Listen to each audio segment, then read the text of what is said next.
Okay, let's jump right into the real intensity you get with global competition. Sometimes these clashes, they throw up results that, well, they really make you sit up and take notice. Hmm. And we've got a fresh clash update for you today, focusing on something pretty significant that went down recently in the World Clash League for Nations. That's right. We're not just skimming the surface here. We're really zeroing in on one specific event, a clash that definitely stirred up some talk within the league.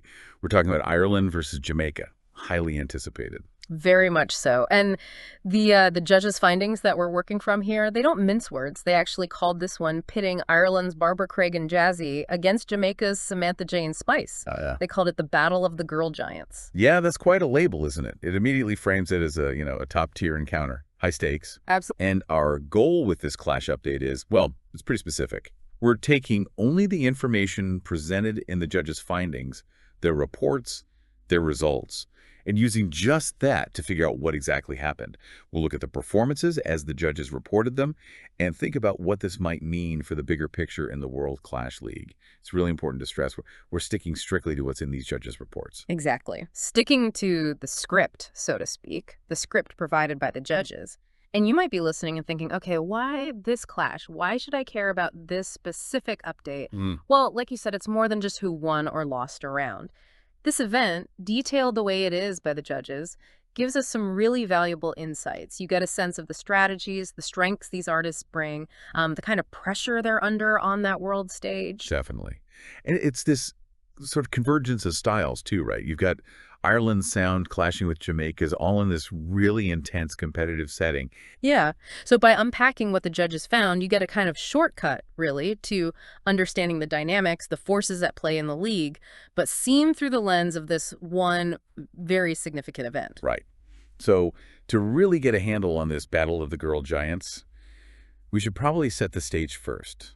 Give some context from the World Clash League for Nations itself, based on what the judges tell us. Good idea. What did the judges say about the league itself? Well, they position it pretty clearly as, the place where national champions go head-to-head. It's the global arena for this kind of competition. Okay, so the top tier.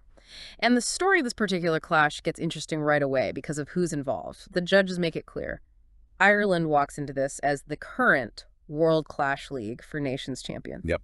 They're literally the team to beat, holding the crown. Right, holding the crown. But then you have Jamaica, and the judges immediately tag them as the Caribbean favorites. Now, that term, favorites, suggests a certain reputation, maybe popularity, right? More than just potential, maybe like expected to do well. Exactly. But the judges don't just leave it at that label. They actually provide some pretty concrete details about Jamaica's form, their momentum coming into this specific clash with Ireland. Okay, so what was that form like? What did the judges highlight? Well, they point out Jamaica's recent track record. And this is key. They'd secured draws against some really heavy hitters in the league structure. We're talking England, Great Britain, and significantly Ireland themselves in a previous clash. Draws against all of them. Wow. Okay, so not losing to the top teams. Precisely. And the judges' findings underline that these draws weren't just, participation trophies. They explicitly state Jamaica picked up 4 points from their last 2 clashes where these draws happened. Ah, so the point system rewards draw significantly then. It's not just about wins. It seems that way, based on this report. Earning 4 points from 2 draws suggests that holding your ground against top opponents is a really effective way to build your standing in the league. It put Jamaica in a pretty strong position even before this latest clash with the champs. Makes sense. And the quality of those opponents they drew against, you mentioned England, Great Britain, Ireland. Right, and the judges really spell out the pedigree of these teams. They mentioned the draws were against the World Clash Cup champions, which the report clarifies was Great Britain and Ireland together in that context. Okay, so joint champions there. And they also drew against the Grime Clash League for Nations champions and the Clash Crown champions, both titles held by England. So England holds multiple crowns. Seems so. And just to really hammer home England's status, the judges add that England was also a joint winner of the King of the Clash League for Nations, sharing that title with Canada. Okay, so Jamaica drawing against teams that are basically swimming in championship titles. That's serious form. That's exactly what the judges are getting at when they describe Jamaica as being in championship winning form. It's not hyperbole based on this evidence. It shows they can consistently step up, compete at the very highest level, and crucially, prevent these decorated champions from beating them. Right, they're not just showing up, they're getting results, even if they're draws. It proves they belong in that top tier. Yeah, it indicates they're not just participants, but real contenders capable of challenging across different formats within this whole World Clash League structure. They're battle-tested against the best. And it paints a picture of a team that's not just good, but maybe like hungry, actively pushing upwards. The judges actually confirm that directly. They remove any doubt about Jamaica's mindset for this specific clash against Ireland. The report states, quite clearly, Jamaica aims to secure additional points against the World Clash League for nations champions Ireland. Okay, so it wasn't just another match. It was targeted. They saw Ireland as an opportunity to gain ground. Exactly. It was a strategic move. Go after the champions, trying to take points off them directly, add to their own tally. This context, straight from the judges' findings, really sets the scene for why this Battle of the Girl Giants felt so important, especially from Jamaica's perspective. Okay, that definitely sets the stage. Jamaica coming in hot, aiming for the champions. So let's get into the results themselves. What did the judges actually report happened in this exhibition clash? Right, so the judges' report focuses on this specific exhibition clash between the two nations. Now, exhibitions can sometimes be a bit different from the main league matches, maybe less pressure, maybe trying things out. Or maybe more pressure, trying to make a statement. Could be either, really. They're often used to test strategies, showcase talent, or just gauge form. But the judges here focus their report on the results of two specific one-on-one clashes that happened within this exhibition setting. Okay, so two individual matchups detailed. What was the first one? The first clash, reported by the judges, pitted Barbara Craig, representing Ireland, against Spice, representing Jamaica. Okay, Craig versus Spice. And do we know the songs they used? We do. The judges noted Barbara Craig performed I'm Still Listening, Right. while Spice countered with Superhero. I'm Still Listening versus Superhero. Interesting titles. And the outcome. What did the judges decide? For this first clash, the judges' finding was straightforward. It resulted in a draw. A draw. Okay, so deadlock in the first round, basically. Essentially, yeah. Right. And a draw in a head-to-head like this is always intriguing, especially when the judges don't give us the why. Right, no explanation, just draw. Exactly. It suggests that, at least for that specific performance, those two songs, that moment, the judges saw them as, well, equal, balanced. So maybe Barbara Craig's I'm Still Listening had strengths that matched Spice's superhero strengths. Or maybe they canceled each other out somehow. Could be. Maybe one had lyrical power, the other had performance energy, and the judges couldn't definitively say one beat the other based on their criteria. Without knowing exactly what they were scoring on, we can only infer that neither artist really managed to land a knockout blow in the judges' eyes. Parody. It does make you wonder about the dynamic between Craig and Spice, doesn't it? Were their styles just too different to compare directly? Or maybe they both just brought their A game, like perfectly matched intensity. Yeah, or maybe technical skill was perfectly balanced. Or, if audience reaction plays a part, though the report doesn't mention it, maybe that was split too, the judge's simple verdict, draw, leaves all those doors open. Okay, so Clash 1 ends in a stalemate, according to the judges. What about the second clash they detailed? All right, the second matchup featured Samantha J for Jamaica taking on Jazzy for Ireland. Samantha J versus Jazzy. And the tracks for this one. The judges reported Samantha J performed Big Fat Bends, and Jazzy countered with Touching Heaven. Big Fat Bends versus Touching Heaven. Another contrast in titles there. How did this one turn out? Was it another draw? No. This one was quite different according to the judges. Their report is very clear, very decisive here. It states, quote, Samantha J Jamaica defeated Touching Heaven by Jazzy Ireland. Okay, a definite winner this time. Did they give a score? They did, and this is significant. The judges provided a specific score for this clash. Result, Jamaica 3, Ireland 1. 3-1. Wow, okay. That's not close. That sounds pretty comprehensive. Exactly. A 3-1 score in this kind of format usually signals a clear margin of victory in the judge's assessment. It wasn't a squeaker, like a 2-1 might suggest. It implies that whatever the judges were looking for, Samantha J delivered much more convincingly. Right. Even if we don't know the exact scoring breakdown, like was it points for lyrics, flow, crowd control, whatever that 3-1 outcome is a strong statement. The judges felt Samantha J's performance with Big Fat Bends was significantly better or more effective than Jazzy's Touching Heaven in that moment. It's a clear verdict favoring Samantha J. No ambiguity there. So, in the second clash of the exhibition, as reported by the judges, Jamaica, through Samantha J, definitely secured the win against Ireland's Jazzy. Okay, so let's put those two results together then. The judges' report section titled Exhibition Clash Results, Ireland vs. Jamaica. What's the overall picture based only on those two clashes they detailed? Well, we see split outcomes, but with a clear edge for Jamaica in the results presented. Clash 1 was a draw, Barbara Craig versus Spice, but Clash 2 is that decisive 3-1 win for Jamaica, Samantha J over Jazzy. So, based strictly on what the judges chose to detail under that heading, Jamaica held Ireland to a draw in one and scored a clear victory in the other. Looks like a strong showing for them in these specific matchups. It does. They prevented Ireland getting a win in the first, and then landed a solid blow in the second. If exhibition wins contribute to momentum or perception, which they often do, then the judges' findings definitely highlight Jamaica making a statement here, especially with that 3-1 result in the second clash. Yeah, that 3-1, it feels like the main takeaway from these specific reported results. And that result, Samantha J beating Jazzy, gets even more interesting when you dig into who Jazzy is. The judges actually included a fair bit of background on her, didn't they? They did, yeah. They provided quite a detailed profile for Jazzy, and looking at that profile alongside the result of her clash, well, it adds another layer to this whole thing. It's pretty fascinating. Okay, let's unpack that then. What did the judges tell us about Jazzy? All right, so according to the supplementary info from the judges, her full name is Yasmin Byrne, born 19 September 1996. Professionally, she goes by Jazzy, though she apparently used Jazzy Yaz earlier on. Yasmin Byrne, okay. And her style? The judges identify her as an Irish dance pop singer-songwriter. Dance pop, got it. Did they mention specific tracks people might know? Yes, they listed several she's best known for. Gives you a good sense of her impact.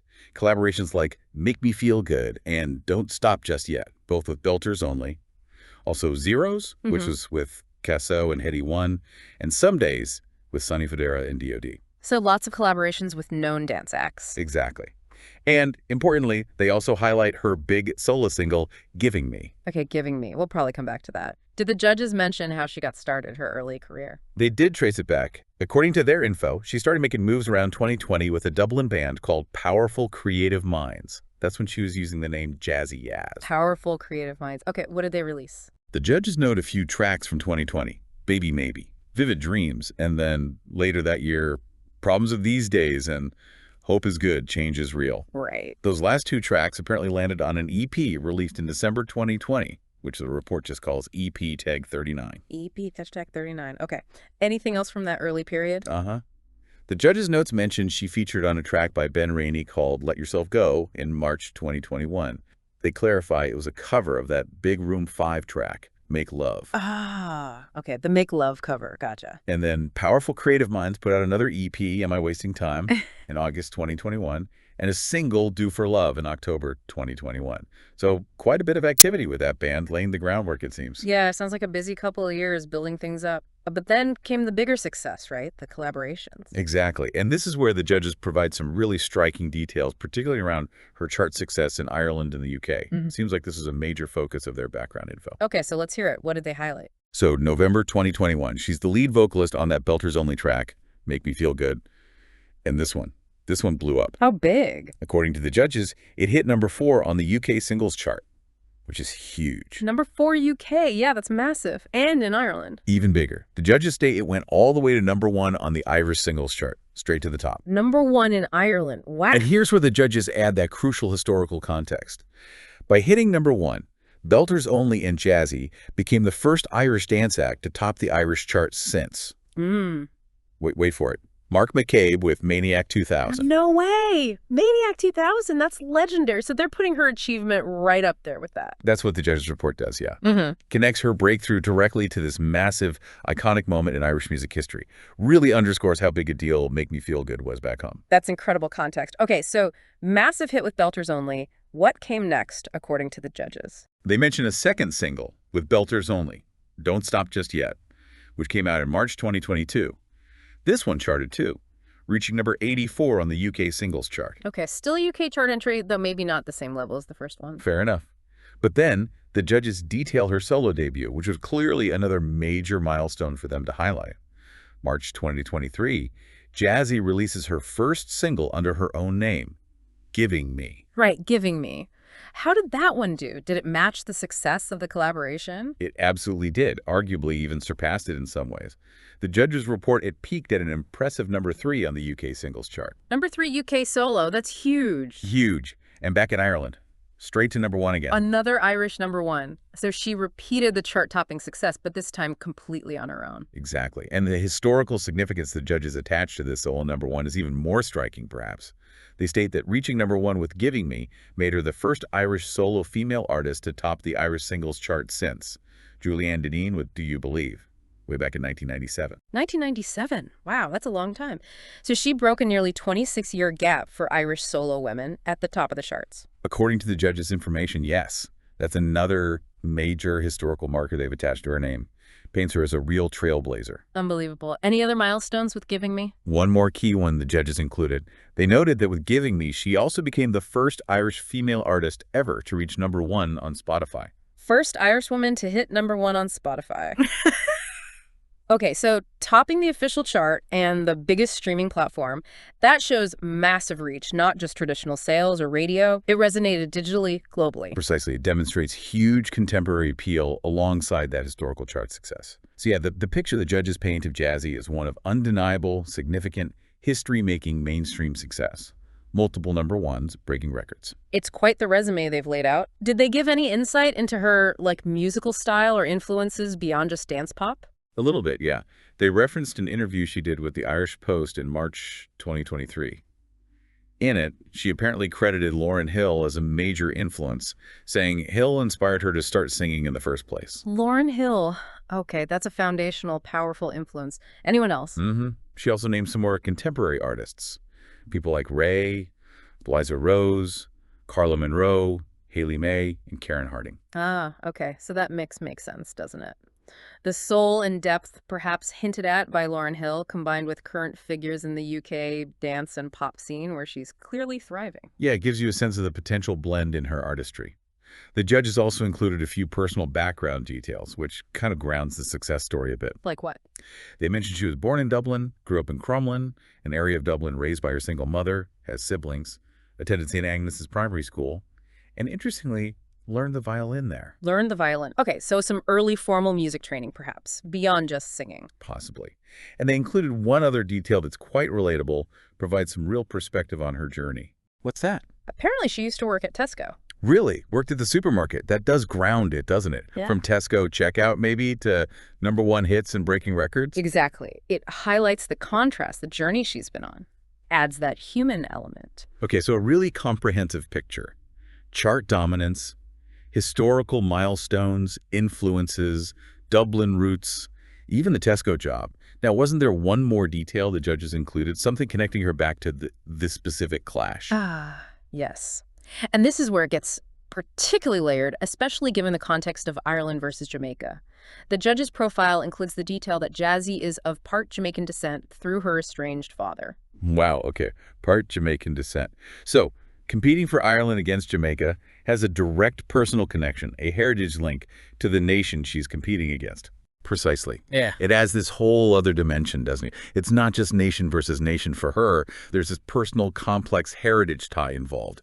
Maybe distant, maybe complicated given the word estranged, but it's there. It makes her specific matchup against Samantha J, a Jamaican artist, feel even more charged, potentially. Absolutely. A unique personal resonance in the middle of this high-stakes national competition. Okay, so let's just recap Jazzy based on the judge's extensive profile. Huge, history-making chart success, dance pop focus with deep influences, Dublin background, that intriguing Jamaican heritage link. An incredibly impressive profile by any measure. And yet, in this specific World Clash League exhibition clash, the judge's final word on her performance against Samantha J was Jamaica 3, Ireland 1. A decisive loss. Right. And that contrast is really stark, isn't it? It forces you to think. It really does, especially for you listening, if you follow both the music charts and this Clash League. What does that specific judge's decision, that 3-1 score, tell us? Does Jazzy's string of #1s make that result surprising? Or does it just slam home how incredibly strong Samantha J and Jamaica must have been in that specific moment, judged by this specific panel? It really puts the spotlight on the potential differences between mainstream music success and success in this very particular competitive format. Yeah. The skills needed, the performance styles valued, they might not be the same. The judges' criteria in a clash could be very different from what drives chart position. Yeah, it makes you question what success even means in these different worlds, right? Mainstream success, like Jazzy has undeniably achieved, is often about mass appeal streams, sales, radio plays, broad listener preference. Whereas clash success, based on this judges' report, seems to be about impressing a specific panel, possibly focused on things like lyrical battle skills, stage command in that intense environment, maybe specific types of energy or technical execution relevant only to the clash format. So the judge's finding here really underlines that. Even an artist with Jazzy's massive commercial clout faced a tough challenge, and according to their scorer, a clear defeat in this specific competitive arena.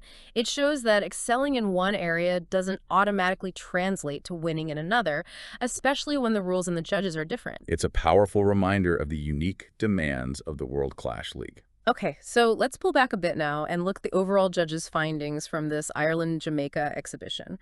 What might these results, the draw and the 3-1 win for Jamaica, imply for the bigger picture for the World Clash League going forward? And again, sticking strictly to what the judges provided. Right.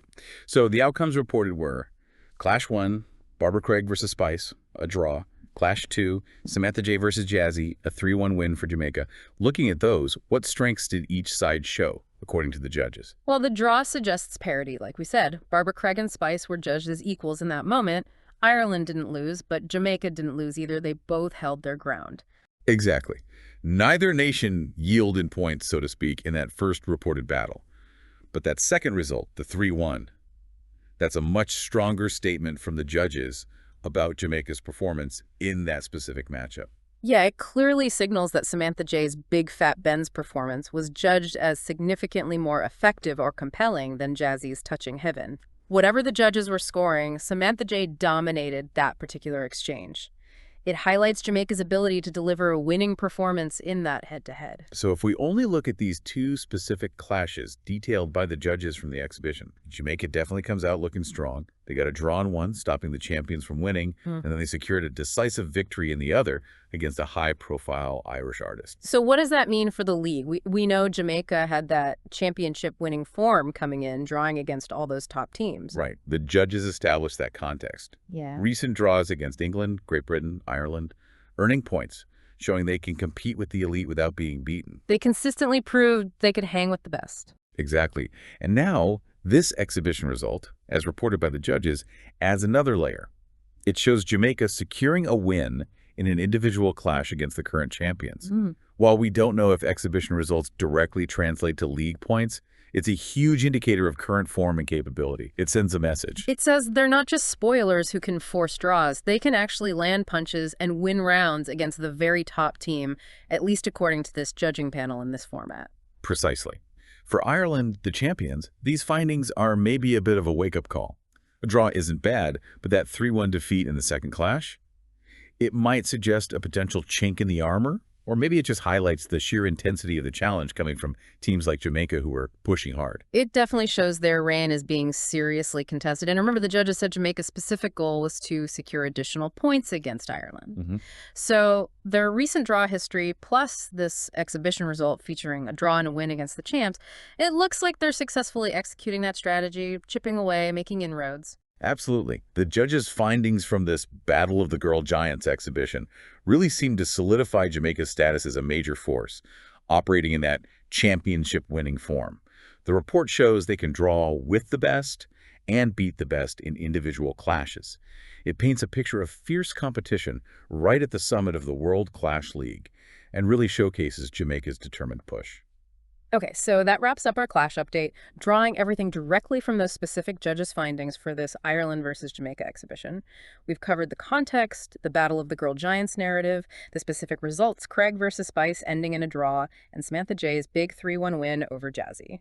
And we spent some significant time on Jazzy's background, didn't we? Her huge chart success, those historical records she broke, her influences, the Dublin upbringing, and that really interesting Jamaican heritage connection. And importantly, how all that contrasts with the judge's verdict in her specific clash here. Yeah. And the aim here, by sticking just to what the judges reported for this event, is to give you, the listener, a really focused, detailed snapshot of a key moment in the World Clash League.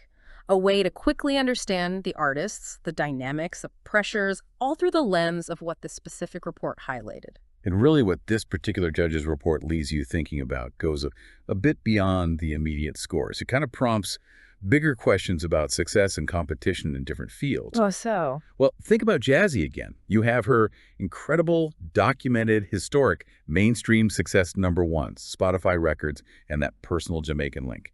Then you have the judge's 3-1 decision against her in this very specific, competitive clash environment. What does that tell us, really, about the skills or styles that might be valued differently in the World Clash League compared to the mainstream music industry? Are they just fundamentally different arenas? That's a great question. Does chart success prepare you for clash success, or are they separate skill sets entirely? What do these judges prioritize? Exactly. Or you could flip it and look at Jamaica. The judges highlighted their string of draws against champions, their explicit goal against Ireland. Now they've added this exhibition performance with a draw and a win against the champs. How will future judges see them? Are they established now as true contenders who just need to keep getting results? Or will they need more definitive overall team victories in full league matches, not just individual clash wins in exhibitions, to really convince everyone they can take that final step and claim the championship title? Are consistent challenges enough, or do they need that knockout blow, that full victory over a top team in a league match? More questions raised by the judges' findings here. Just some food for thought, really, as the World Clash League story keeps developing. It's certainly never dull.